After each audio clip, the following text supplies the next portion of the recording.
Good evening. Hello students, আজ আমি তোমাদের কাছে নিয়ে হাজির হয়েছি জেনিথ এডুকেশন চ্যানেলের পক্ষ থেকে। আমি সন্দীপ ঘোষ।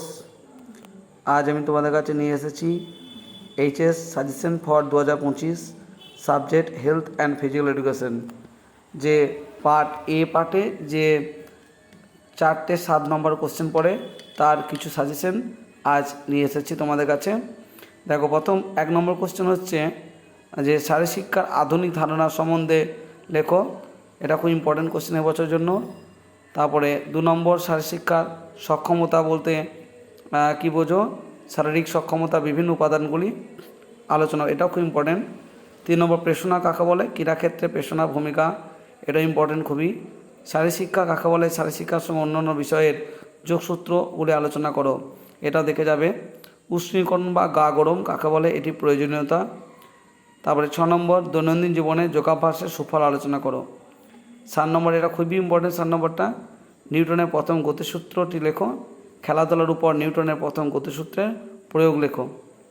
8 নম্বরটা খুব ইম্পর্টেন্ট, মেধাধিক্য বা স্থূলতা বলতে কী বোঝো, মেধাধিক্য বা স্থূলতার কারণগুলি লেখো।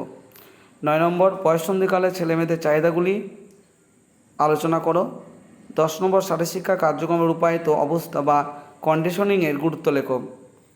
11 নম্বর যোগাভ্যাস করার নিয়মগুলি উল্লেখ করো, যোগাসনের তাৎপর্যগুলি লেখো। 12 নম্বর আধুনিক অলিম্পিকের আদর্শ মোটর সম্পর্কে আলোচনা করো, এটা জাস্ট দেখে যাবে একবার। 2016 সালের অলিম্পিকে ভারতীয় মহিলাদের সাফল্য আলোচনা, এটাও দেখে যাবে মোটামুটি। 14 নম্বর প্রক্ষোভ কাকে বলে, প্রক্ষোভের বৈশিষ্ট্যগুলি আলোচনা করো। ক্রীড়াক্ষেত্রে প্রক্ষোভের ভূমিকা লো, এটা খুব ইম্পর্টেন্ট, এটা ভালোভাবে দেখে যাবে। আর লাস্ট হাইপোকানাইটিক রোগ কাকে বলে, তারপর আর্থারাইটিসের প্রাথমিক লক্ষণগুলি কী কী, এর ফলে কী কী সমস্যা, এটা খুব ইম্পর্টেন্ট। তো বন্ধুরা, এই ছিল আজকের উচ্চ মাধ্যমিক 2025 সালের শারীরশিক্ষার সাজেশন। তোমরা এই প্রশ্নগুলো ফলো করবে, এই প্রশ্নগুলো দেখলে এর মধ্যে আশা করি 100% নিশ্চিত কমন আসবে। পরের ভিডিওতে আবার তোমাদের সাথে দেখা হবে অন্য পেপারের কোনো সাজেশন নিয়ে।